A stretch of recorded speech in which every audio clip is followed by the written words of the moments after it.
This paper is being read by C.M. Bradley for the Beverly Reading channel. Beverly Reading is an open collaboration initiative to provide an audio format of any textual works of interest. To submit recordings of your own, check the description of the video. In 2011, Dr. Jordan Peterson published a brief guest editorial for the Canadian Journal of Psychiatry entitled Creative Exploration and Its Illnesses. The popular idea of survival of the fittest is analogous to the notion that there's a best solution to an easily identifiable problem. Unfortunately, because the environment is dynamic, evolutionary fitness is an ever-changing virtue. Likewise, there's no best solution to the problem presented by life. The Darwinian answer to the problem of ever-changing problems and uncertain solutions is the overproduction of variants, and their subsequent culling by selection, natural and sexual. Overproduction is necessary because there is no way of predicting which variant is likely to be successful, given the transformations of the selection process. Culling is inevitable because some solutions simply do not work. This small set of facts implies that most solutions, variants, are likely to be impractical. Change is necessary because things change, but changing something that already works is dangerous.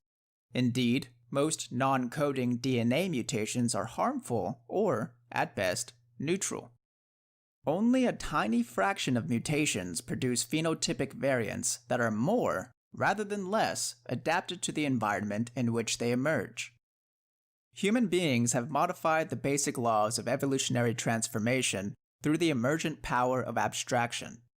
We can alter our concepts and behaviors faster than animals, limited to change produced by mutation, and we can model some of the consequences of those changes in the dynamic workplace of our imagination. This means that we can allow our ideas to die in our stead, as Karl Popper recommended. However, the principles of overproduction, error, and culling still apply in the realm of creative abstraction. Many of our ideas are fatal. A larger proportion still are insane, and those that are neither fatal nor insane are generally impractical. New inventions have a mere 7% probability of reaching the marketplace, while 70% of new businesses, including those based on the small proportion of marketable inventions, fail within 10 years. Perhaps it is for this fundamental reason that creativity and insanity appear linked by eternal intuition. In the hunt for a solution, more ideas are better, but most ideas are still bad. The conservative strategy should therefore be to avoid ideas altogether, and that appears to be the ploy adopted by most people.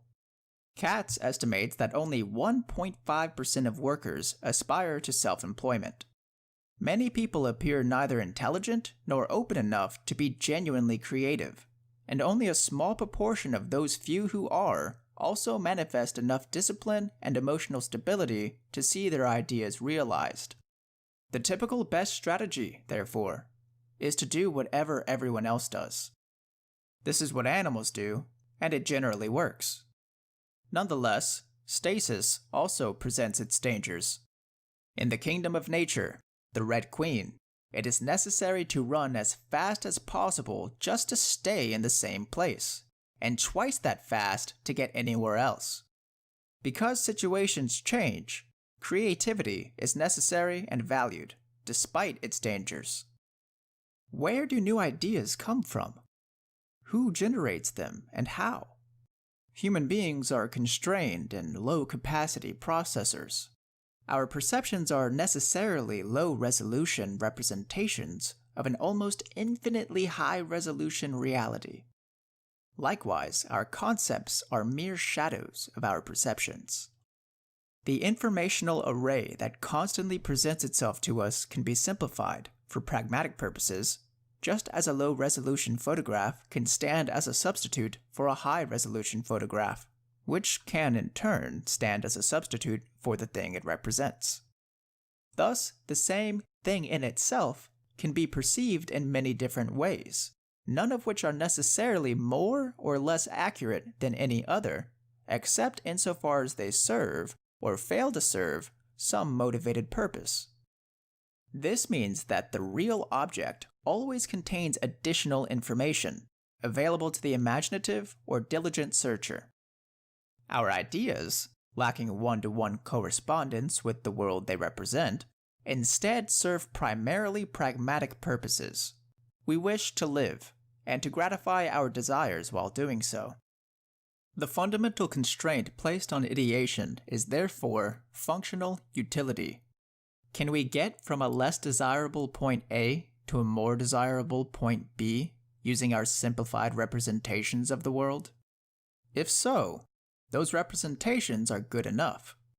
If not, our goal-directed actions fail, and the world confronts us with the evidence of our insufficiency and the information we have heretofore avoided processing.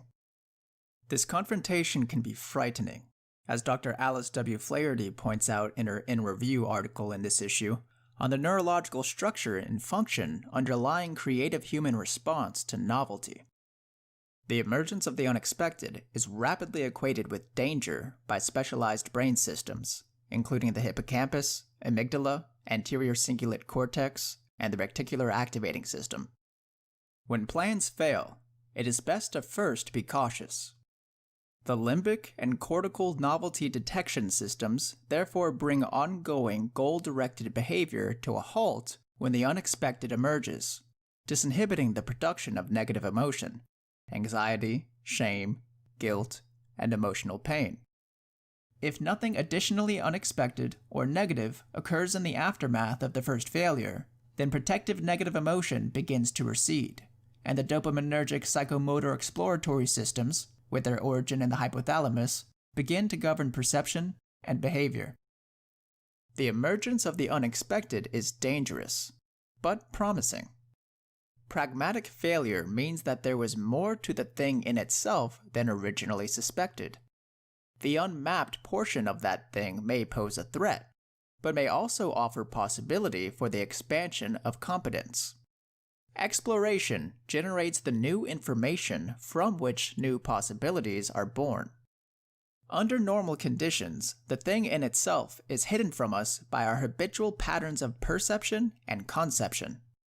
We see more of our memory than we do of reality when we look at the world, even at very early stages of sensory processing.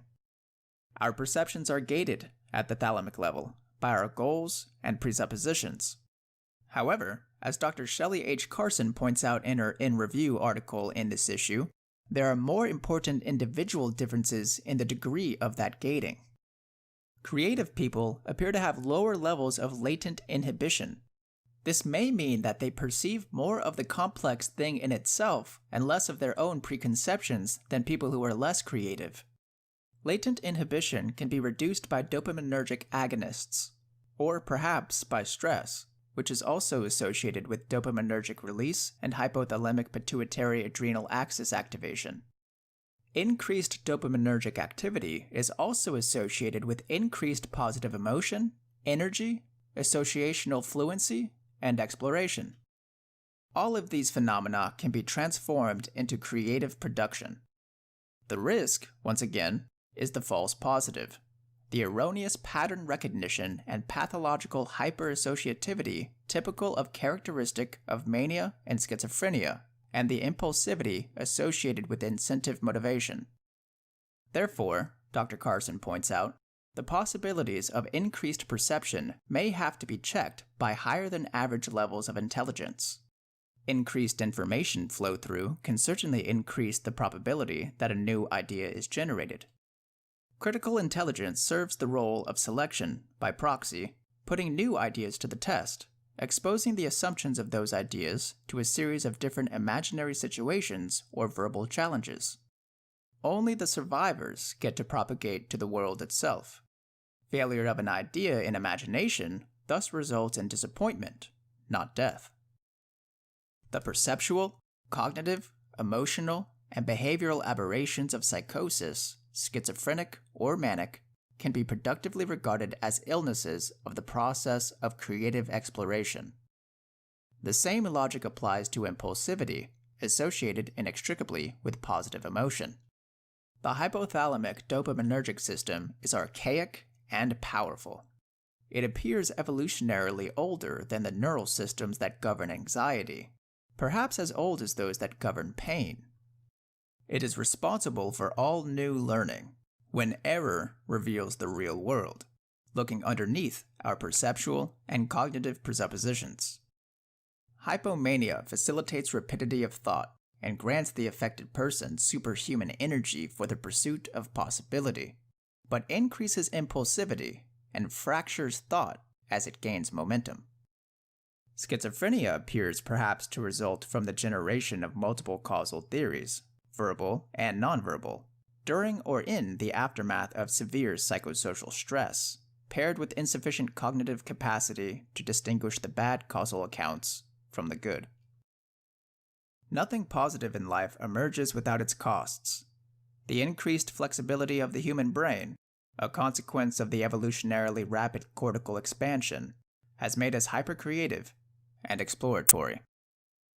There is no reason to assume that these particular exceptional abilities, whose manifestations allow us to stay on top of the dynamic world, should be without their serious pathologies.